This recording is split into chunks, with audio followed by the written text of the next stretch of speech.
Oh, the power tools. You starting now? Hello. It's been an embarrassingly long time since my last video.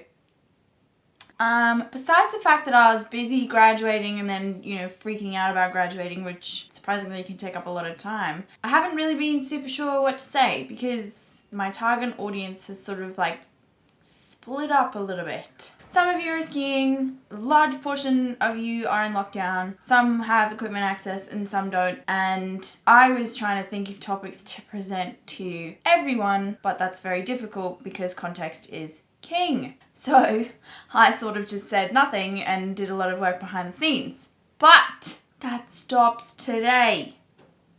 Alright, so that's what we're doing.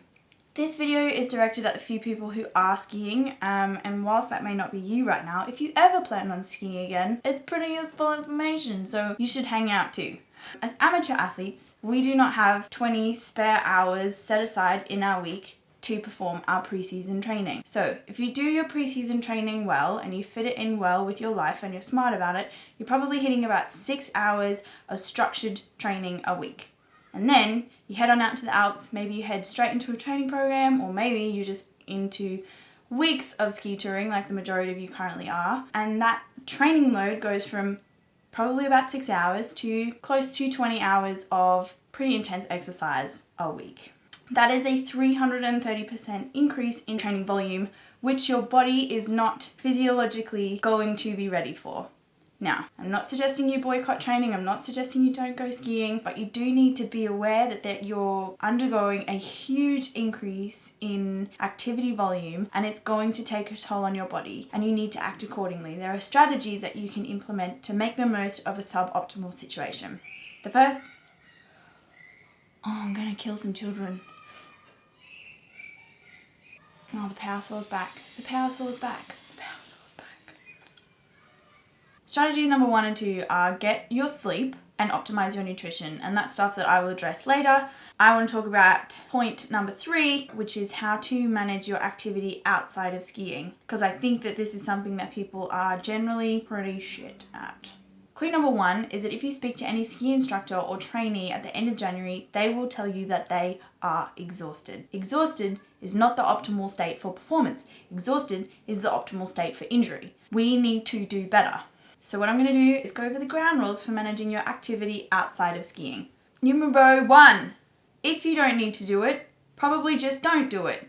Your body is already going to be on the back foot when it comes to recovery from your ski training alone. So the last thing that you need to be doing is giving your body more to recover from, especially if that additional activity doesn't really offer you anything.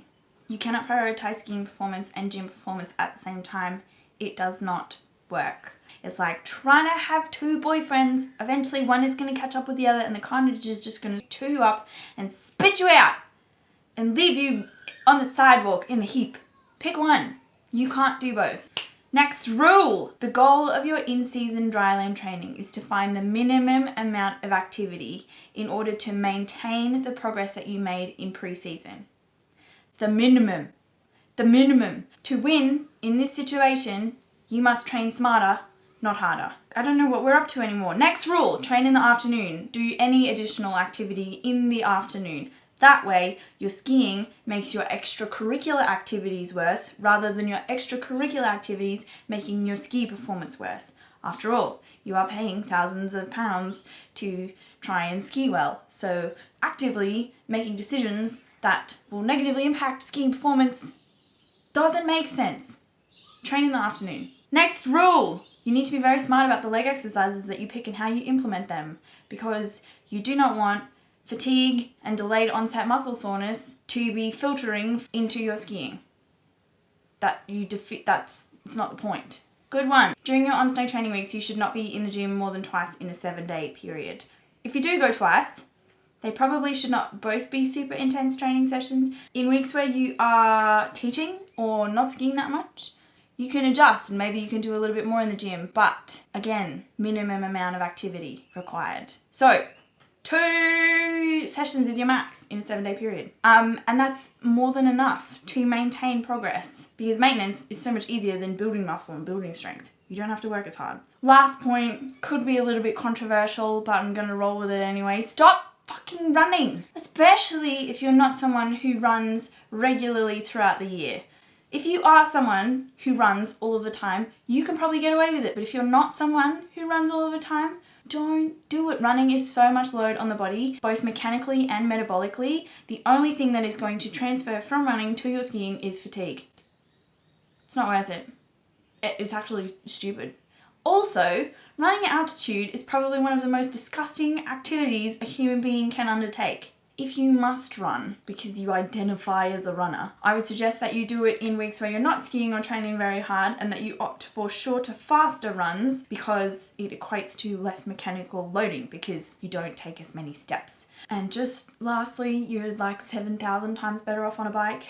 But yeah. So I hope some of that information was helpful to you. If it wasn't helpful immediately right now, hopefully it will be in the future. And not that you asked, but I'm going to tell you that my online coaching program is running really well. All of my clients are having a lot of success. If you are currently in lockdown, have access to gym equipment or don't, are currently in your ski season and looking to manage load, manage niggles, maintain health, and find that minimum, let me know, because I would be very keen to help. So you can get in touch for a free consult with me and we can work out a program for you. I'm going to go get back in the pool because it is so hot here, it's not even funny.